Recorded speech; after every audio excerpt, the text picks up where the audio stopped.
നമസ്കാരം. ഖാൻ യൂനിസിൽ നിന്നും ആയിരക്കണക്കിന് സൈനികരെ പിൻവലിച്ചുകൊണ്ട് ഒരു അപ്രതീക്ഷിത നീക്കം നടത്തിയിരിക്കുകയാണ് ഇസ്രായേൽ. സേനയുടെ നഹാൽ ബ്രിഗേഡ് മാത്രമായിരിക്കും ഇനി ഖാൻ യൂനിസിൽ തുടരാൻ പോകുന്നത്. തെക്കൻ ഗാസയിൽ നിന്നും വൻതോതിലാണ് സൈനികരെ നിലവിൽ പിൻവലിച്ചിരിക്കുന്നത്.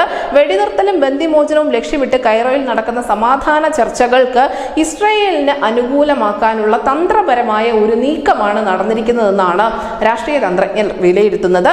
പിന്മാറ്റ കാരണവും കൃത്യമായ സൈനികരുടെ എണ്ണവും ഒന്നും തന്നെ ഇസ്രായേൽ ഇതുവരെയും പുറത്തുവിട്ടിട്ടില്ല. എന്തായാലും ഖാൻ യൂനിസിൽ നിന്നും സൈനികർ പിൻവലിഞ്ഞതോടുകൂടി പലായനം ചെയ്തു പോയ പലസ്തീൻകാർ ഇവിടേക്ക് തിരികെ എത്തി തുടങ്ങിയിട്ടുണ്ട്. തകർന്നടിഞ്ഞ കെട്ടിടങ്ങൾക്കും വാഹനങ്ങൾക്കും ചരൽ കൂനകൾക്കും ഒക്കെ ഇടയിൽ അവർ അവരുടെ സ്വന്തം വീട് തിരഞ്ഞുകൊണ്ടിരിക്കുകയാണ്. ഇതിന്റെയൊക്കെ ചില ദൃശ്യങ്ങൾ പുറത്തു വന്നിട്ടുണ്ട്. തീർച്ചയായും ഏതൊരു മനുഷ്യന്റെയും മനസ്സുലയ്ക്കുന്ന കാഴ്ച തന്നെയാണ് അവിടെ കാണാൻ സാധിക്കുന്നത്. നിലവിൽ എന്തായാലും ഈ സേനാ പിന്മാറ്റം വിശ്രമത്തിനുള്ള ഇടവേള ആയിരിക്കാം എന്നാണ് യുഎസിന്റെ ദേശീയ സുരക്ഷാ വക്താവായ ജോൺ കെർബി പ്രതികരിച്ചിരിക്കുന്നത്. ഇസ്രായേൽ പുതിയ ആക്രമണത്തിന് തയ്യാറെടുക്കുന്ന സൂചനകളൊന്നും തന്നെ നിലവിൽ വന്നിട്ടില്ല എന്നുകൂടി കെർബി അറിയിക്കുന്നു.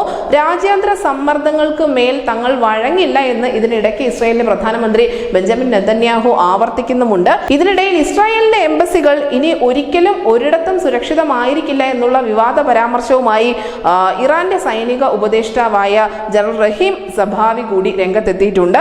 ഡമാസ്കസിലെ ഇറാൻ എംബസിയിൽ ഇസ്രായേൽ നടത്തിയ ആക്രമണത്തിന് അതേ നാണയത്തിൽ തന്നെ തങ്ങൾ തിരിച്ചടിക്കും എന്നുള്ള ഒരു സൂചന കൂടി ഇതിൽ ഒളിഞ്ഞിരിക്കുന്നുണ്ട്. എന്തായാലും ഇസ്രായേലിന്റെ ഭാഗത്തു നിന്നും ഉണ്ടായിരിക്കുന്നത് അപ്രതീക്ഷിത നടപടി തന്നെയാണ്. ഖാൻ യൂനിസിൽ നിന്നും ഇത്രയധികം സൈനികരെ പിൻവലിക്കുമ്പോൾ ഇസ്രായേൽ ഇനി മുന്നോട്ട് എന്താണ് ലക്ഷ്യമാക്കുന്നത് എന്നാണ് ലോകരാജ്യങ്ങൾ ഒന്നടങ്കം ചർച്ച ചെയ്തുകൊണ്ടിരിക്കുന്നത്. ഇതിനിടയിലാണ് ഈ പലസ്തീൻകാരുടെ ദയനീയ അവസ്ഥ കൂടി ലോകമാധ്യമങ്ങളിൽ ഇടം പിടിക്കുന്നത്. News desk Malayalam.